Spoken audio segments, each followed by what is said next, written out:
उपस्थित मित्रों, अपने लिए तो सब जीते हैं, कीट पतंगे भी जीते हैं, पशु पक्षी भी जीते हैं।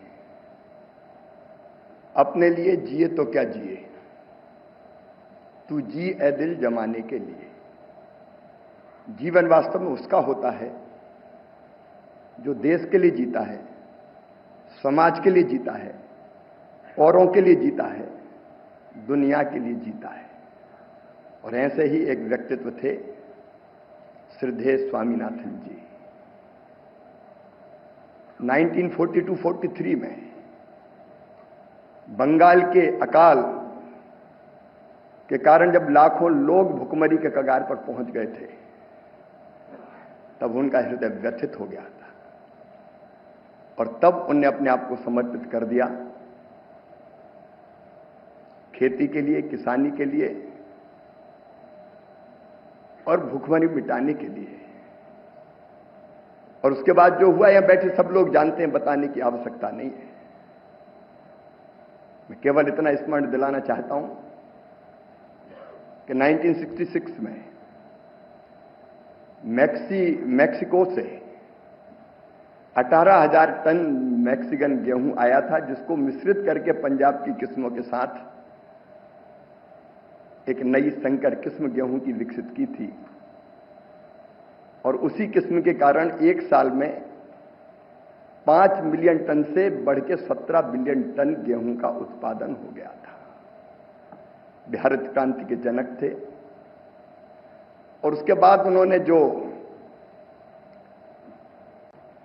कृषि विज्ञान के लिए सिस्टम खड़ा किया, वो आज तक सही दिशा में काम कर रहा है। मित्रों, हमारे बीच प्रधानमंत्री जी है और प्रधानमंत्री जी का हर शब्द हमारे लिए मंत्र जैसा होता है। पिछले दिनों, एक साल पहले, जब माननीय प्रधानमंत्री जी इस पूसा कॉम्प्लेक्स में पधारे थे, तब उन्होंने हमें कहा था, लैब टू लैंड जोड़ो। विज्ञान और किसान जब तक नहीं मिलेंगे, तब तक खेती सही दिशा में चलेगी नहीं। और उन्हीं की प्रेरणा से एक नहीं अनेकों अभियान चल रहे हैं आज भी।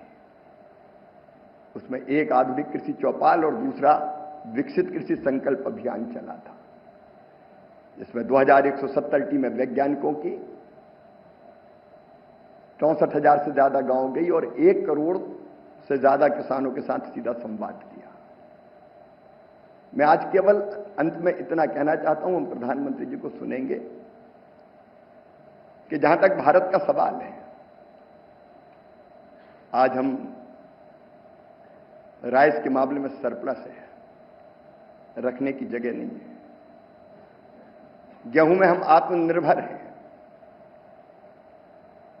और प्रधानमंत्री जी के नेतृत्व में आज 80 करोड़ लोगों को निःशुल्क राशन देने का काम हो रहा है। अब देश में कोई भूखा नहीं है।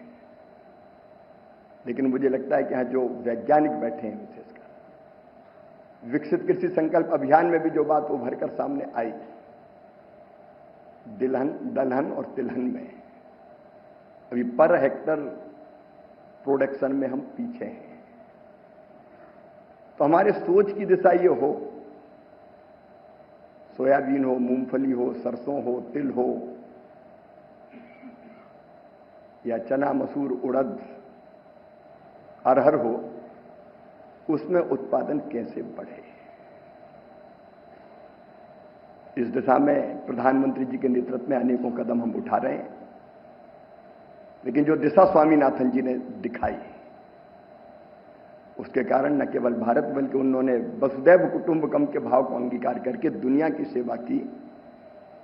मैं उनके चरणों में प्रणाम करता हूं और उनके बताए हुए रास्ते पर चल के हम देश और दुनिया को भी, क्योंकि भारत केवल भारत नहीं है, विश्व बंधु भी है, दुनिया के लिए भी काम करता है प्रधानमंत्री जी के नेतृत्व में, तो दुनिया में भूख और अभाव नहीं रहने देंगे। लेकिन एक बात जो हरित क्रांति की कही, एवरग्रीन रेवोल्यूशन, वो भी ध्यान में रखना है। मित्रों, प्रधानमंत्री जी के नेतृत्व में एक प्राकृतिक कृषि मिशन लॉन्च हुआ है और उस पर हम तेजी के साथ काम कर रहे हैं। इसलिए कि ये धरती आने वाली पीढ़ियों के लिए भी अन्न, फल और सब्जी उपजाती रहे। उस दिशा में भी हम लोग गंभीरता से वैज्ञानिक दृष्टिकोण के साथ काम करेंगे। एक बार फिर स्वामीनाथन जी के चरणों में प्रणाम है। समय नदी की धार के जिसमें सब बह जाया करते हैं, लेकिन कुछ ऐसे होते हैं इतिहास बनाया करते हैं। उन्होंने एक नया इतिहास दुनिया से भुखमरी मिटाने के लिए बनाने का जो काम किया है, उसके लिए सत सत नमन, धन्यवाद।